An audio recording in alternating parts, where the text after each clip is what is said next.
জুমার দিন উপলক্ষে সবচেয়ে বেশি পরিমাণে যে আমলটা করতে হবে, পরিমাণে সবচাইতে বেশি করতে হবে, সেটা হলো দুরূদ শরীফের আমল।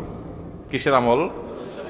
কারণ নবী করিম সাল্লাল্লাহু আলাইহি ওয়াসাল্লাম বলেছেন, আকফিরু আলাইয়া মিনাস সালাতি মিন ইয়াউমিল জুমআতি ওয়া লাইলাতিল জুমআহ, তোমরা জুমার দিন এবং জুমার রাত হলো বৃহস্পতিবার দিবাগত রাত, অর্থাৎ বৃহস্পতিবার সূর্য অস্ত হয়ে গেছে, জুমার দিন শুরু। তো এই জুমার রাত এবং জুমার দিন এই উভয়টাতে তোমরা আমার প্রতি বেশি বেশি করে দুরূদ প্রেরণ করো, আমার জন্য আল্লাহর কাছে দোয়া পেশ করো। ফাইন্না সালাতাকুম মারুদাতুন আলাই, কারণ তোমরা যে দুরূদ পাঠ করো আমার জন্য, এটা আল্লাহর ফেরেশতারা আমার কাছে নিয়ে পেশ করে যে হে আল্লাহর রাসূল, পৃথিবীর অমুক দেশ অমুক প্রান্ত থেকে অমুকের ছেলে অমুক আপনার জন্য দুরূদ পেশ করেছে। এটা তোমাদের এই রিপোর্টটা আল্লাহর ফেরেশতা আমার কাছে বলে, উপস্থিত করে। এই জন্য তোমরা জুমার দিন আসলে বেশি বেশি করে দুরূদ পাঠ করবা। দুরূদ হলো নবী সাল্লাল্লাহু আলাইহি ওয়াসাল্লামের জন্য দোয়া। ওনার জন্য আমাদের দোয়া করলে আমাদের লাভ। আল্লাহ তাআলা তো তার রাসূলের প্রতি রহমত এমনি নাজিল করবেন, আমরা দোয়া করলেও করবেন, না করলেও। কিন্তু আমরা যদি দোয়া করি তাহলে সেক্ষেত্রে ওনার লাভ হোক না হোক আমাদের লাভ নিশ্চিত, নিজেদের লাভ নিশ্চিত। আল্লাহ তাআলা তার রাসূল সাল্লাল্লাহু আলাইহি ওয়াসাল্লামকে অনেক ভালোবাসেন, অনেক মহব্বত করেন। তার নবীকে তিনি অনেক মহব্বত করেন দেখে তার নবী তার জন্য কেউ দোয়া করলেও আল্লাহ তাআলা তার প্রতি রহমত নাজিল করে। আর শুধু রহমত নাজিল না, মান সাল্লা আলাইয়া মাররাতান সাল্লাল্লাহু আলাইহি আশারা, নবী সাল্লাল্লাহু আলাইহি ওয়াসাল্লাম বলেছেন, যে ব্যক্তি আমার প্রতি একবার দরুদ প্রেরণ করে, একবার নবীর জন্য দোয়া করে, আল্লাহ তাআলা ওই ব্যক্তির প্রতি 10 বার রহমত নাজিল করে। কয়বার রহমত নাজিল করে? রহমত নাজিলের মানে বুঝেন? 10 বার আল্লাহ অনুগ্রহ করেন, দয়া করেন আপনার জীবনে। এমন একটা মুসিবতে, এমন একটা জায়গা যেখানে আল্লাহর দয়া ছাড়া আপনার উপায় নাই, এরকম 10 বার আপনার জীবনে রহমত আল্লাহ তাআলা নাজিল করবেন, অবতীর্ণ করবেন, আপনার জন্য রহমত অনুগ্রহ আল্লাহ তাআলা করবেন যদি আপনি একবার দরুদ পাঠ করেন। তাহলে প্রতি সপ্তাহে জুমার দিনে, জুমার রাতে যদি আপনি 100, 200, 300 বার, 1000 বার দরুদ আপনি প্রেরণ করতে পারেন, তাহলে এই 10 বার আপনার গুণ করে আপনি হিসাব করেন যে কতবার আল্লাহ তাআলার রহমতের হকদার, ভাগীদার, পাওনাদার আপনি হয়ে যাবেন ইনশাআল্লাহ। অতএব জুমার দিনে দুরূদ বেশি করে পড়বো তো ইনশাআল্লাহ। দুরূদ পাঠের শ্রেষ্ঠ সিজনই হলো জুমার দিন। দুরূদ পাঠের শ্রেষ্ঠ সিজন কোনটা? জুমার দিন, জুমার রাত। এটা হলো দুরূদ পাঠের সবচেয়ে উত্তম মৌসুম এবং শ্রেষ্ঠ সিজন। চেষ্টা করবো তো আমল করার ইনশাআল্লাহ। এখন থেকে বৃহস্পতিবার সন্ধ্যা হলে শুক্রবার সন্ধ্যা পর্যন্ত দুরূদ সারা সপ্তাহ প্রতিদিনই কম বেশি পড়বেন, কিন্তু এই জুমার দিন যখন আসবে তখন দুরূদের পরিমাণ অনেক বেড়ে যাবে ইনশাআল্লাহ। সবাই চেষ্টা করবো তো, আমল করবেন তো ইনশাআল্লাহ। এবং যাতে একে অন্যকে স্মরণ করে দিতে পারে সেজন্য পরিবারের সদস্যরা কোন এক ম্যাচে একসাথে আসেন, কোন এক জায়গায় একসাথে থেকে অন্যকে স্মরণ করে দিবেন যে ভাই জুমার দিন শুরু হয়ে গেছে, বৃহস্পতিবার সন্ধ্যা হওয়া মানে জুমার দিন শুরু হয়ে গেছে। অতএব কি আমল শুরু করো? দুরূদের আমল। দুরূদ পড়তে কি পয়সা খরচ হয় ভাই? অনেক বেশি কষ্ট হয়। দুরূদের মধ্যে সবচেয়ে শ্রেষ্ঠ দুরূদ হলো দুরূদ ইব্রাহিম। আল্লাহুম্মা সাল্লি আলা মুহাম্মাদ ওয়া আলা আলি মুহাম্মাদ কামা সাল্লাইতা আলা ইব্রাহিম ওয়া আলা আলি ইব্রাহিম ইন্নাকা হামিদুম মাজিদ। আল্লাহুম্মা বারিক আলা মুহাম্মাদ ওয়া আলা আলি মুহাম্মাদ কামা বারাকতা আলা ইব্রাহিম ওয়া আলা আলি ইব্রাহিম ইন্নাকা হামিদুম মাজিদ।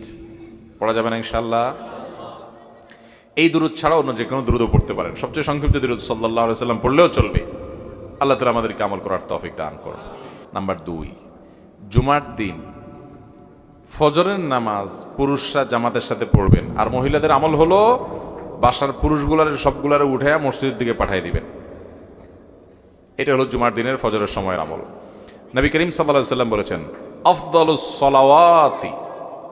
আফদালুস সালাওয়াতি ইনদাল্লাহ সালাতুল ফজরি মাআল জামাআতি ইয়াউমাল জুমআহ। যত নামাজ আছে ওয়াক্তিয়া, এই ওয়াক্তিয়া 5 ওয়াক্ত নামাজের মধ্যে আল্লাহর কাছে সবচেয়ে শ্রেষ্ঠ হলো জুমার দিনে ফজরের নামাজ পুরুষরা জামাতের সাথে পড়লে এটা হলো আল্লাহর কাছে সবচেয়ে শ্রেষ্ঠ। এই জন্য সপ্তাহে অন্য সব দিন তো পড়বেনই, জুমার দিন আরো বিশেষ গুরুত্বের সাথে অবশ্যই জামাতের সাথে ফজর পড়তে হবে। এটা জুমার দিনের স্পেশাল আমল, বিশেষ গুরুত্বপূর্ণ আমল। চেষ্টা করবো তো ইনশাআল্লাহ। 3 নম্বর আমল হলো জুমার দিনে 4টি কাজ করবেন। এই 4 কাজে মিলে একটা আমল, সেটা হলো 3 নম্বর। সেটা কি? নবী আলাইহিস সালাম বলেছেন, মান বাক্কারা ইয়াউমাল জুমআতি ওয়াবতাকার, যে জুমার দিন আগে আগে ঘুম থেকে উঠবে, ভোরে ঘুম থেকে উঠবে, ওই যে ফজর পড়বে, ওয়াগাসসালা ওয়াগতাসাল, ফরজ গোসল হলে ফরজ গোসল করবে এবং উত্তম রূপে গোসল করবে জুমার দিনের জন্য, এবং ওয়ামাশা ইলাল মসজিদি ওয়ালাম ইয়ারকাব, পায়ে হেঁটে মসজিদে যাবে, বাহনে চড়বে না।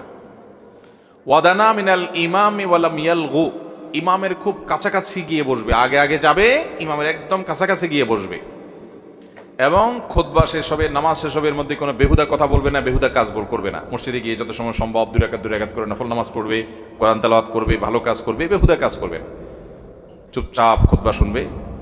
এই 4 কাজ যদি কেউ করে, আবারও বলি 4 কাজ কি কি? আগে আগে ঘুম থেকে উঠা, আগে আগে মসজিদে যাওয়া, গোসল করা উত্তম রূপে, পায়ে হেঁটে মসজিদে যাওয়া, ইমামের কাছাকাছি গিয়ে বসা, অহেতুক কথা কাজ না করা।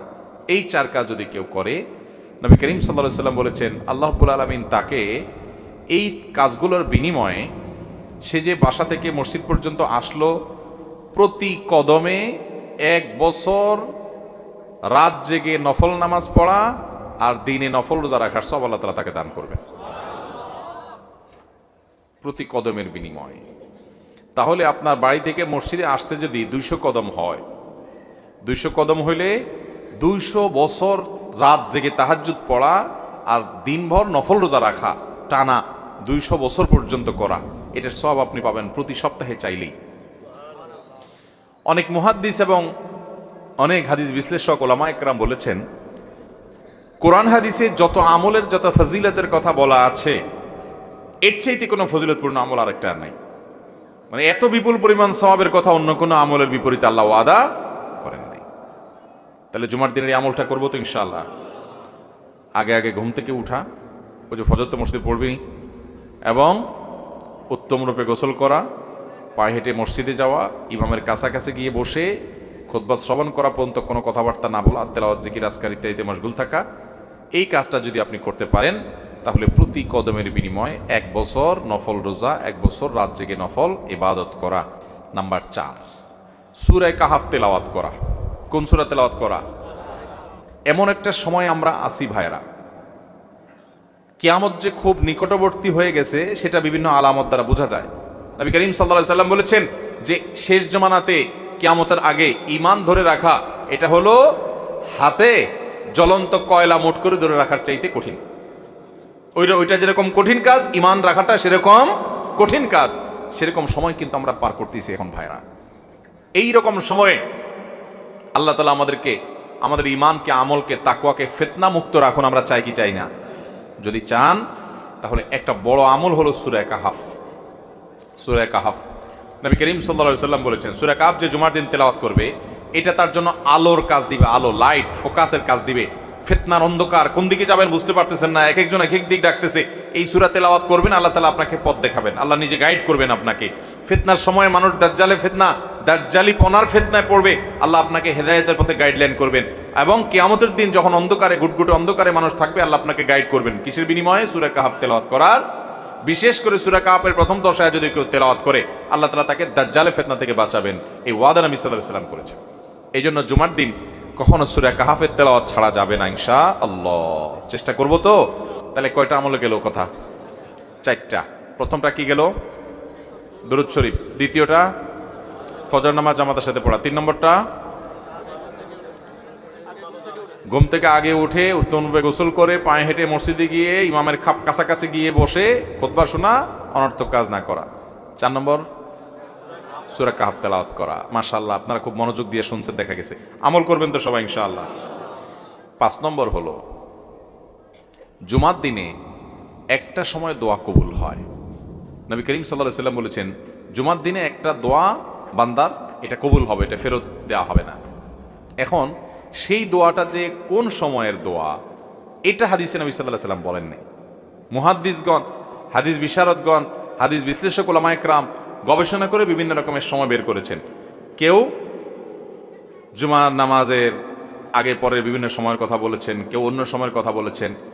তবে বেশিরভাগ ওলামাদের মত হলো, বেশিরভাগ মুহাক্কিকদের মত হলো, জুমার দিন শেষ প্রহর, অর্থাৎ সূর্য আসরের পর থেকে নিয়ে সূর্য ডুবার আগ পর্যন্ত এই সময়টাতে দোয়া কবুল হয়। এই জন্য আল্লাহর নেককার, ইমানদার, মোত্তাকি, পরহেজগার আল্লাহওয়ালা মানুষদেরকে দেখবেন জুমার দিন সূর্য ডুবার আগে তারা দোয়ায় মাশগুল হয়ে যায়, দোয়ায় মগ্ন হন। যারা বিশেষ করে মক্কা মদিনা যাওয়ার তৌফিক হয়েছে, হারামাইনে দেখবেন সারা দুনিয়া থেকে আল্লাহর নেককার বান্দারা, আল্লাহর আমল পাগল বান্দারা, জান্নাতের পথযাত্রী মানুষগুলো দেখবেন এই সময়টাতে খুব বেশি দোয়ায় মাশগুল হয়ে গেছে। আমার দেশে বেশিরভাগ মানুষ আমরা জানি না, যার কারণে এই আমলটা আমাদের হয় না। জুমার দিন সারা দিনভর আপনি দোয়া করবেন বেশি বেশি করে, স্পেশালভাবে চেষ্টা করবেন সূর্য ডুবার আগে আল্লাহর কাছে নিজের মনের সব চাওয়াগুলোকে পেশ করবেন, দোয়া করবেন। ঠিক আছে তো ইনশাআল্লাহ? তাহলে এই 5টা আমল হলো। এই 5টা আমল প্রত্যেক জুমা আমরা করার চেষ্টা করব। দুরুদ বেশি বেশি করে পড়া, জুমার দিন পুরুষরা ফজর নামাজ জামাতের সাথে পড়া, মহিলারা পুরুষদেরকে উঠায়া যে কোনোভাবে হোক বৃহস্পতিবারে তাড়াতাড়ি শোয়াই দিবেন ছেলেদেরকে, যাতে তারা ফজর নামাজ জামাতের সাথে পড়ার নিয়তে শোয়, আগে আগে শোয়াই দিবেন যাতে করে তারা পড়তে পারে। এরপর ঘুম থেকে উঠাই দিবেন, আপনার এর মাধ্যমে এই সওয়াব পাবেন।